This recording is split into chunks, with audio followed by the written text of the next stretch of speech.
Food SI এক্সামের question first নিয়ে কিছু কথা বলবো এবং আমাদের বাংলায় যে মানে আমাদের পশ্চিমবঙ্গে যে কোচিং ইন্ডাস্ট্রি আছে তাদের জন্য কিছু কথা। তো ফুড এসআই এক্সাম রীতিমতো হয়ে গেল এবং সেই এক্সামে কিন্তু কোশ্চেন ফাঁস হয়ে গেছে। তো কোশ্চেন লিক যেটা হয়, কোশ্চেন লিক হয়েছে, আগে যেরকম অন্যান্য এক্সামে কোশ্চেন লিক হয় সেরকমই কোশ্চেন লিক হয়েছে। কিন্তু এখানে কথা হলো যে আমাদের রাজ্যেই কেন এই ধরনের কোশ্চেন লিক হয় এবং অন্যান্য রাজ্যে কোশ্চেন লিক হলে যেরকম সেখানকার এক্সাম ক্যান্সেল করানোর ক্ষমতা রাখে স্টুডেন্টরা এবং তাদের সাপোর্ট করে কোচিং সেন্টারের যে থাকে আমাদের কোচিং ইন্ডাস্ট্রি যে টিচাররা থাকে সেই টিচাররা, কিন্তু আমাদের যে বাংলার কোচিং ইন্ডাস্ট্রির টিচাররা আছে তারা অনেক বড় বড় মানে ডায়লগ মারে যে আমি এতগুলো কমন দিয়েছি, এতগুলো কমন দিয়েছি। তো এরকম ভিডিও তোমরা অলরেডি অনেক দেখেছো, আমি এতগুলো কমন দিয়ে ফেলেছি এটাতে। কিন্তু একটা কথা এটা নিয়ে বলছে না যে কোশ্চেন লিক হয়েছে, এটার এগেনস্টে কিন্তু কেউ কোনো কথা বলছে না মানে স্টুডেন্টদের হয়ে।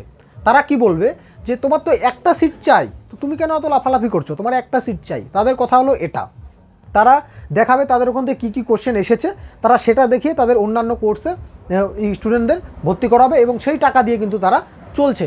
কিন্তু স্টুডেন্টদের হিতে তাদের কোনো কথা কিন্তু কখনো মুখ দিয়ে বের হতে আমরা দেখি না। এই ইউপির যেটা পুলিশ এক্সাম ছিল সেটা দেখো, সেখানকার যে টিচাররা আছে কোচিং ইন্ডাস্ট্রি তাদের একবার তাদের সাহসটা দেখো, তাদের শিরদাঁড়া দেখো কতটা সোজা শিরদাঁড়া। কিন্তু আমাদের এখানে তারা কিন্তু ওখানে তারা মানে এক্সাম যেটা আছে এক্সামকে রিকন্ডাক্ট করিয়ে দিচ্ছে এক্সামকে, কিন্তু আমাদের এখানে আমাদের টিচাররা বলছে তোমাদের একটা সিট চাই, তুমি কেন এইসব নিয়ে কথা বলছো। তো আমাদের এখানে যারা বাংলার টিচাররা আছো তোমাদের শিরদাঁড়া কি নেই, মানে তোমার শিরদাঁড়া খুলে দিয়েছে যে কোনো কিছু বলতে পারবে না তোমরা।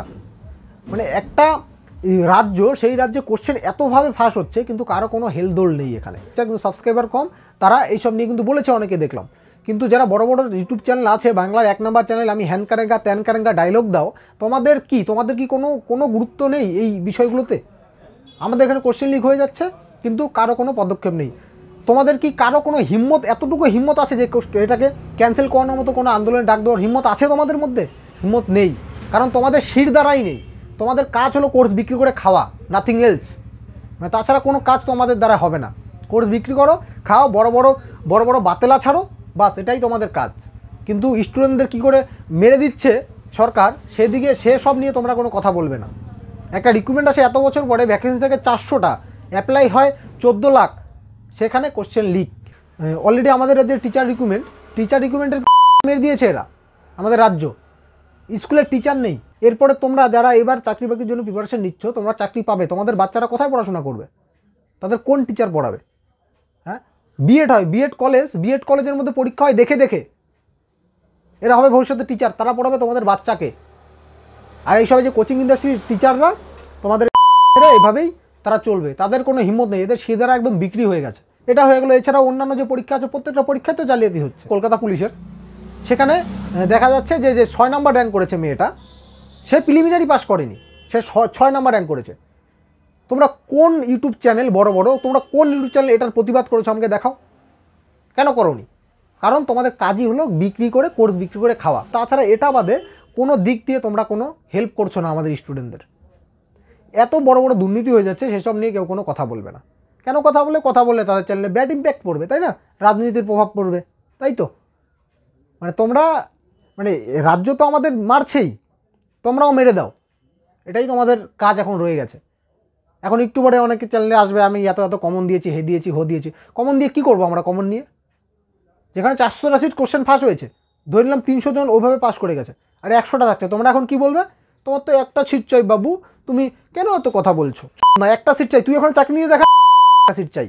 তো আমাদের যে রাজ্য আছে, আমাদের রাজ্যে তুমি দেখো পিএসসি বোর্ড দেখো, পুলিশ রিক্রুটমেন্ট বোর্ড দেখো এবং অন্যান্য কিছু বোর্ড থাকলে সেগুলো তোমরা দেখো। তারা এক্সাম কী করে নিচ্ছে?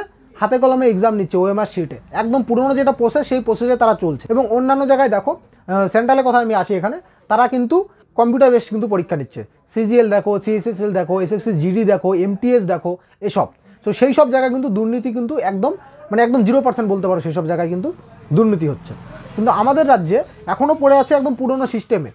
এরা চায় যে দুর্নীতি হোক। সেন্ট্রাল করাচ্ছে, বিভিন্ন এজেন্সির কাছে দিয়ে দিচ্ছে এক্সামের ভার, তারা সেটাকে নিচ্ছে, অনলাইনে কন্ডাক্ট করাচ্ছে। কোশ্চেন একটা এজেন্সিকে দিয়েছে, তারা কোশ্চেন করছে এবং এক্সাম নিচ্ছে একটা এজেন্সি, এভাবে তারা এক্সাম নিচ্ছে, এভাবে পরীক্ষা হচ্ছে। সেখানে কিন্তু দুর্নীতি হচ্ছে না। কিন্তু আমাদের রাজ্যে এখনও এই ওএমআর রেখেছে, এই জন্যই ওএমআর রেখেছে যাতে এখানে দুর্নীতি হতে পারে। দুর্নীতি হওয়ার ফাঁকফোকর সব রেখে দিয়েছে। যেরকম ভোট আসলে দেখো না, আমাদের রাজ্যের শাসক দল আর কেন্দ্রের শাসক দলের মধ্যে কিছু কথার মানে মতবিরোধ থাকে, তারা চাই ইভিএমে ভোট হোক, এটা হচ্ছে আমাদের ব্যালট চাই, আমাদের ছাপ্পা দিব, মানে এরকম ব্যাপারটা হয়ে যাচ্ছে। মানে এরা এমন কিছু, খালি ওএমআর শিটটা বলছি না আমি, সেটা অনেক ভালো দিকও থাকে, খারাপ দিকও থাকে, কিন্তু এরা এই ওএমআর শিট বাদেও এমন এমন কিছু নিয়মকানুন রাখে যেগুলোতে এরা ফাঁকফোকর রেখে দেয় যাতে দুর্নীতিটা করা যায়, এরকম এরা পরিস্থিতি করে রেখে দিয়েছে। এই যে দুর্নীতিটা হচ্ছে, তো এটা কিভাবে বন্ধ হবে সেটা তোমরা কমেন্ট করে জানাও। আমার জানা নেই কী করে বন্ধ হবে, কারণ যেভাবে সরকার দিয়েছে সবার, তোমাদের দুর্নীতির মাঝখানেই পড়ে থাকো। অন্যান্য রাজ্য যেভাবে এগিয়ে যাবে, তোমরা অন্য রাজ্য যদি 100-তে পৌঁছে যায়, তোমরা তখন একদম 10-এ যাবে, 1-2 শিখবে তখন তোমরা। যেমন দেখো না আমাদের রাজ্যে যেটা হয় পরিস্থিতি, এমটিএসে গিয়ে দেখো আমাদের রাজ্যের কজন চাকরি পাচ্ছে, সিজিএলে গিয়ে দেখো কজন চাকরি পাচ্ছে, কেন পাচ্ছে না? আমাদের রাজ্যের একদম নিচু তলার যে হয় না স্ট্রাকচারগুলো, একটা ঘর বানাতে যেরকম প্রথমে ফাউন্ডেশন দিতে হয়, সেই ফাউন্ডেশনে দিয়েছে। এর জন্যই তোমাদের কিছু হচ্ছে না। এখনও সময় আছে, দেখো কি করবে না করবে। তোমাদের যা মত আছে অবশ্যই কমেন্ট বক্সে তোমরা জানাবে।